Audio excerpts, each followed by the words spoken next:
Tu bega, ndam me ti wong ani ra pedu to dele, zai pak na bega. Agu kulo youth club leader me,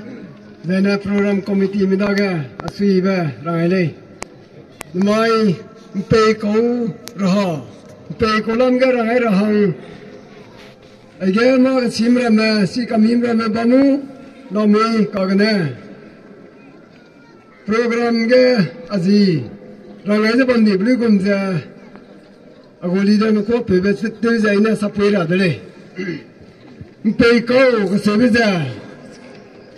pe ko ja le se kile ka se le se kile ai ja hang le kan ta be bam le ja ka si na rang ja pe ko dele pe ko hang da be te ra ben pui ga Pezi sa za ta tse bamba. Mpui ki ga bamba pezi rama I kadui ni ga rangai ra dele. Rai tu biga. Klo ga na ta su za pe ko wang ra biga. Nei ka na kan kya haga te ka lit bam la mui le. Kan kya gu haga te ka lit bam na do rai gu po pere han zai na. Nei ka nga gu na donagu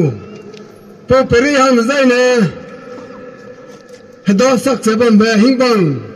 pezina re mu zo singbang po kon ki ga hada sak ba la mi le to kang pe lu za ram me bizai le me bizai pesai me na mo kon ki zan to kang pe gu le I kan yo pui du ga I lu me pui du lu gu le zaine pai gu lo Lula le ja pai solo zaina le me bizai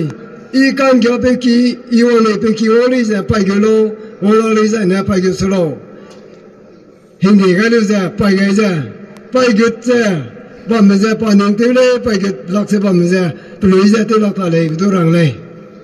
pe pere ha le zaina rambui ble pi pa sak se be ku be la me le rambui be ja ne pe le si ja Zoreng sampele sida tu kange pon ya pipa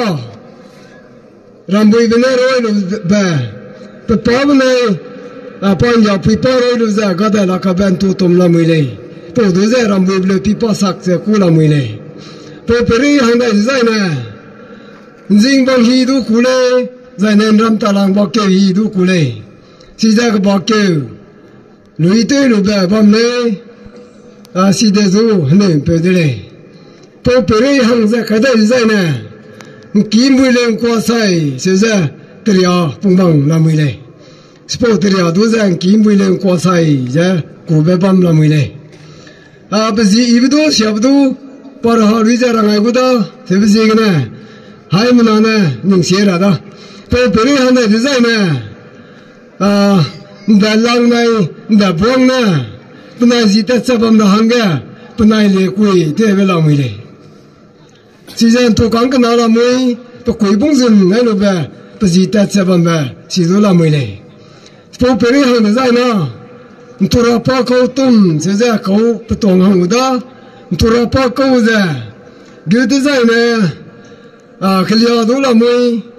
si klia za ka ta do de do la le Klia za pramate dum pozin nole makai na kata do de do la le klia tung da ta design de ga design rocket kena heting ring ta du riang mela moi zaina zemna siga haprio pa du do de le zaina hingbang ka sui lai lai za ba ko ga za ase za de do lak pa klia le si da zaina sin tura pa ko za tu ki ka gnum be po ko ka ke za mi bo gnum ke sa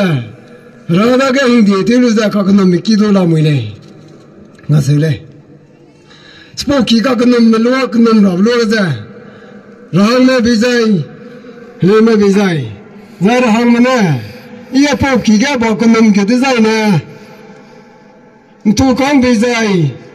sai bo bi zai me bi zai bam bam ba cái nông kia xe đi đâu dài nè, hara gấp đi dài nè, bao nhiêu tiêu ra, pan ni puidu pan ni puidu lura asulak ti zai na pan na lup de hing ni zai na mi hang du sia di ta le le mi do tin lim na si mi hang du sia di ta le su le si an to ki ka no me ki do la mu le rang le nan tu ra pa ko za tu ra pa ko za ka ta do hing bang na do pa ma le za na bam le ni ke pa ma le pa bam la mu le tu kang le si za pa le ma ka ta ba bang ga hing bang ga pa ma le tu ra pa ko za pa ga bam ko le ai na pa ji ta cha bam le zai si tu ra pa ko pe ko ko za cái đây tôi bấm ý các sang bắt này về là lấy tôi mà lấy còn nè cái gì ta bây giờ nè bây câu cái gì mà cái ta lấy nè bây giờ lấy nè còn sang tôi bấm này cái gì đây riêng ti là bây giờ tôi là mày sai đi sinh bằng tôi là mày lấy giờ rằng lấy giờ nè hàng lấy của tôi là mày lấy ra bỏ bây giờ lấy nè sang sinh là bấm này giờ rằng lấy chỉ cái là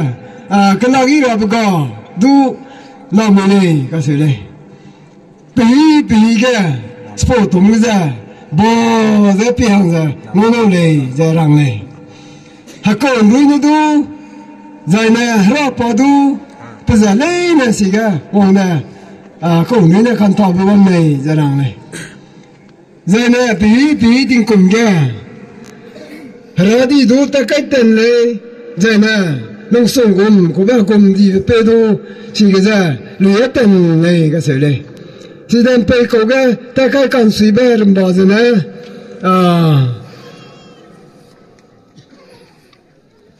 năm mươi cấp xử ra anh ngô xì mà này chỉ bỏ túi là mười này bê cầu cái 50 cấp túi là này chỉ ra Mariam nó cái dạy đâu đem mặc bè này giờ nè rem cầm mà cô này xử lý phụ bằng bằng nghe rem pe câu cái nằm ở cái túi là mười lên giờ nè xí ra ta kia ta hàng giờ nè sáng nay mình sử dụng lúa túi là mười này sáng nay mình sử dụng lúa cái chúng ta sang đó mỗi lần tu của cái rồi sáng nay mình sử dụng rồi đây cái gì đây suppose tu tiếng cùng sang tiếng cùng bị cái lúa bị ra mi tôi đã bắt đầu sử gadget một cái nó có sport đủ là mười này ai ra mỗi lần tu cũng bây giờ sáng nay mình sử dụng rồi đây giờ cũng này ngày này tôi có mua rồi họ là nó rằng là hàng năm mới ra là nó bấm mấy số ý mày nè rồi mình giờ là cầm lá có nó bị hi bria table cũng ra tôi có làm cái gì cái tôi bị cái ai cái này là ngày đây sao mà nó mày si mi ra hang ma cái sim da cái plan ra này ra sa ra cái plan là mấy inya ra ngay ra ba iya po cái cái sau đây go tôi có tournament giờ này youth club cái kulo ikula me pe ring ke lo iya cái này sau đây cái đó tôi có